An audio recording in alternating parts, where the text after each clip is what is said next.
Hello friends, welcome to my channel. आज हम सुनेंगे वट सावित्री या बरसायत की कथा। प्राचीन काल की बात है। मध्य देश में अश्वपति नाम के राजा परम ज्ञानी राजा थे। उनकी दीर्घ काल तक संतान न होने के कारण दुखी हुए राजा ने अपने राज्य के सब विद्वान, ज्योतिषी, ब्राह्मण, पुरोहित आमंत्रित कर एकत्रित किए। सबका यथायोग्य सत्कार कर कहा, हे भविष्यदर्शी विद्वान विप्रो, आप सब गणना करके यह बताने की कृपा करें कि मेरे भाग्य में कोई संतान है या नहीं। तत्काल राजा के प्रश्न कर उत्तर देने के लिए विद्वान ज्योतिषियों ने अपनी अपनी ज्योतिष गणनाएं प्रारंभ कर दी। कुछ समय पश्चात सब गंभीर होकर राजा की ओर देखने लगे। राजा ने कहा, आप लोग संकोच त्याग कर सच्ची बात कहिए। ज्योतिषी बोले, हे राजन, आपके प्रश्न का उत्तर प्रसन्नता बढ़ाने वाला नहीं है, फिर भी सत्य को छिपाना नहीं है, आपको बता ही देना है। आपके एक अत्यंत रूपवान, बुद्धिमान, धर्मपरायण कन्या उत्पन्न होगी, परंतु वह अपने विवाह के 1 वर्ष बाद विधवा हो जाएगी। यही विधि का विधान है। ज्योतिषियों की भविष्यवाणी सुनकर राजा बहुत दुखी हुए। वे कन्या और अपने राज्य के भविष्य की चिंता में बहुत दुखी हो गए। कालांतर में राजा के एक कन्या उत्पन्न हुई, जिसका नाम सावित्री रखा गया। कन्या समय के अनुसार बचपन व्यतीत कर युवा हुई और विवाह योग्य आयु की हो गई। राजा अपनी कन्या के विवाह का परिणाम सोचकर ही दुखी हो जाते। वे ये विचारने लगे कि कुछ बचाव का प्रयास किया जाए। ऐसा सोचते सोचते दैव प्रेरणा से राजा को नारद जी का स्मरण हो गया। धर्मात्मा राजा ने आवाहन कर नारद जी को बुलाया और सारी बातें नारद जी को बता दी।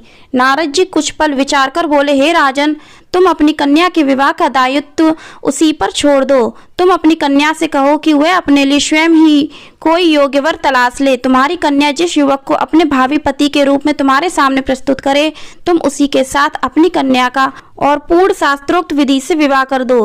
राजा ने अपनी कन्या सावित्री को बुलाया और नारद जी की बातें बताकर पूछा, हे पुत्री सावित्री, तुम कहो तुम्हारा क्या विचार है। सावित्री बोली, हे पिताजी, मैं नारद जी के आदेश का प्रसन्नता पूर्वक पालन करूंगी। राजा को कुछ सांत्वना प्राप्त हुई।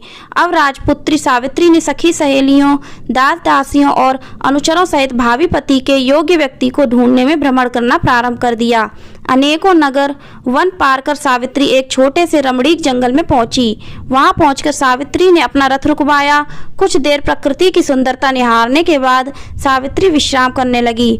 आँख खुलने पर एक वृक्ष की डाल पर बैठकर कुल्हाड़ी से लकड़ी काटता एक सुंदर, बलिष्ठ और गौर वर्णयुक्त युवक दिख पड़ा। उस युवक को देखकर सावित्री उस युवक के चेहरों के भावों, मुखाकृति और स्वभाव का ध्यान पूर्वक अध्ययन करती रही।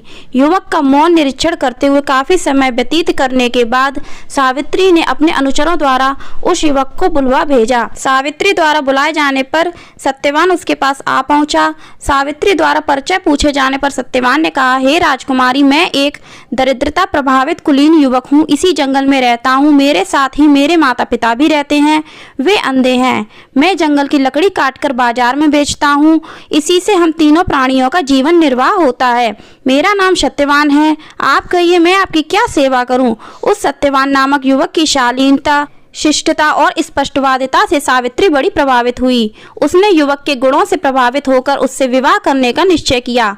ऐसा निर्णय लेते ही सावित्री ने युवक से शांत गंभीर स्वर में विनम्रता पूर्वक विवाह का प्रस्ताव रखा। सावित्री का प्रस्ताव सुनकर सत्यवान ने कोमल नम्र स्वर में कहा, हे राजकुमारी, मेरे साथ विवाह करना आपके लिए उचित नहीं है। मेरे साथ ही आप भी दुखों और संकटों में घिर जाएंगी।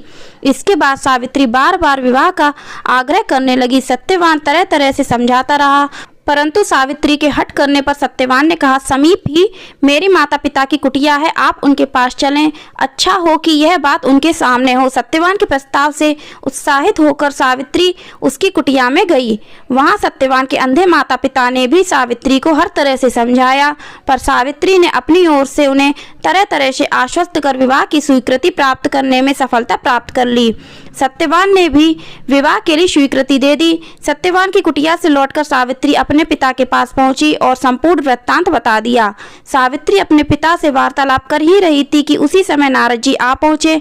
वे बोले, तुमने अपना पति किसे चुना है। इस पर सावित्री ने पुनः सारी बातें नारद जी के सामने भी दोहरा दी। नारद जी बोले, सत्यवान एक रूपवान, गुणवान, सदाचारी, सज्जन युवक है, परंतु विवाह के 1 वर्ष बाद ही उसकी मृत्यु हो जाएगी।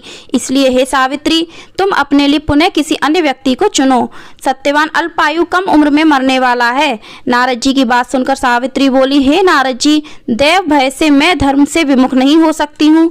हिंदू नारी जीवन में एक बार अपने पति का चुनाव करती है। मैं सत्यवान को अपना पति चुन चुकी हूँ, अब वचन भंग करके पाप की भागी नहीं बनूंगी। नारद जी ने और सावित्री के पिता ने उसे तरह तरह से समझाया, पर सावित्री सत्यवान से ही विवाह करने पर दृढ़ रही। तो नारद जी ने कहा, तुम्हारा कल्याण हो, जीवन सुखी हो। नारद जी आशीर्वाद देकर विदा हो गए। सावित्री की इच्छा के अनुसार उसके पिता ने उसका विवाह सत्यवान के साथ कर दिया।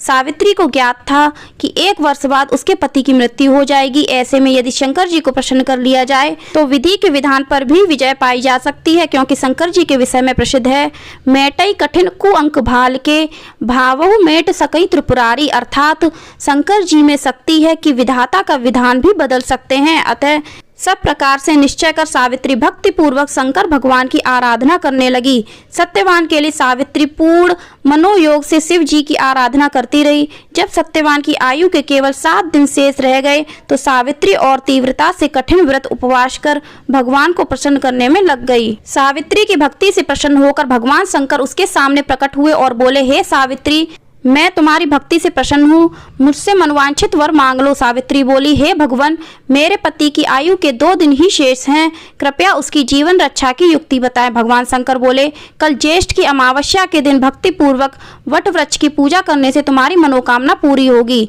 सावित्री ने वट वृक्ष की भक्ति पूर्वक पूजा की और रात्रि जागरण किया।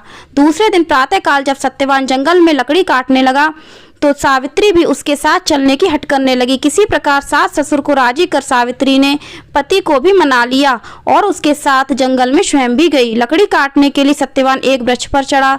एक डाल को काटने के लिए कुल्हाड़ी चलाते ही सत्यवान का सिर दर्द करने लगा। वह वृक्ष से नीचे उतर आया और सावित्री से बोला, मेरे सिर में पीड़ा हो रही है। पतिव्रता धर्मपरायणा सावित्री चिंतित होने लगी। सत्यवान कुछ ही देर में मूर्छित होकर अचेत हो गया। तभी सावित्री ने अपने सम्मुख एक दिव्य पुरुष को देखा। उस दिव्य पुरुष को देखकर सावित्री ने पूछा, आप कौन हैं? उसने उत्तर दिया, मैं यमराज हूँ। तुम्हारे पति की आयु समाप्त हो चुकी है, मैं उसके प्राण लेने आया हूँ। अपनी बात समाप्त कर यमराज ने सावित्री की गोद में अचेत पड़े सत्यवान के प्राण लेकर प्रस्थान किया। सावित्री भी यमराज के पीछे पीछे चल पड़ी। यमराज ने सावित्री को अपने पीछे आने से बार बार मना किया, पर सावित्री नहीं मानी। जब वह यमराज के पीछे चलती हुई बहुत दूर आ गई तो उससे पीछा छुड़ाने का यमराज ने विचार किया। यमराज बोले, हे सावित्री, अपने पति को प्राण दान देने के अतिरिक्त कोई अन्य 3 वर मांग लो और लौट जाओ। इस पर सावित्री ने कहा, हे धर्मराज जी, मेरे सास ससुर फिर से नेत्रवान हो जाएं। धर्मराज ने एवं मस्तु कह दिया। सावित्री ने अपने सास ससुर का खोया राज्य लौटाने की प्रार्थना की। धर्मराज ने इसे भी स्वीकार किया। तो अंत में सावित्री ने तीसरा वर मांगा कि मेरे 100 पुत्र हो जाएं। फिर धर्मराज बोले, 100 पुत्र हो जाएंगे। वरदान देकर धर्मराज शीघ्रता से आगे बढ़े। कुछ दूर जाने के बाद धर्मराज जी ने पीछे मुड़कर देखा तो पाया कि सावित्री अभी भी पीछे पीछे चली आ रही है। इस पर क्रोधित होकर धर्मराज बोले, मैंने तुम्हारे 3 वर स्वीकार कर लिए हैं, फिर तुम मेरे पीछे पीछे क्यों आ रही हो? सावित्री बोली, हे भगवान, आपने मुझे पुत्रवती होने का वर दिया, फिर भी आप मेरे पति के प्राण लेकर जा रहे हैं। पति के बिना मैं कैसे पुत्रवती बनूंगी? सावित्री का तर्क सुनकर और अपने वरदान देने की गलती का अनुभव कर धर्मराज बौखला गया। पुनः संयत होकर बोले, हे सावित्री, तेरा सुहाग तो नहीं था, परंतु बरसायत अमावस करने से और पार्वती जी की पूजा करने से तेरा पति जीवित हो जाएगा। बड़ी चतुरता से तूने मुझे धर्म संकट में डाला है। जाओ, वरदान असत्य नहीं होगा। अपने पति के पास जाओ, तुम्हारे पहुंचते ही सत्यवान जीवित हो उठेगा। सावित्री अपने पति के पास लौटकर आई तो वह जीवित हो उठा। दोनों प्रसन्न होकर घर आए। यमराज के पहले दोनों वरदान भी पूरे हो गए। सावित्री के सास ससुर को दिखाई देने लगा, उसका राज्य भी वापस मिल गया। यह सब बरसायत अमावस्या के व्रत का प्रभाव था। इस व्रत को सर्वप्रथम सावित्री ने मनाया, अतएव इस व्रत का दूसरा नाम वट सावित्री वटम भी हुआ।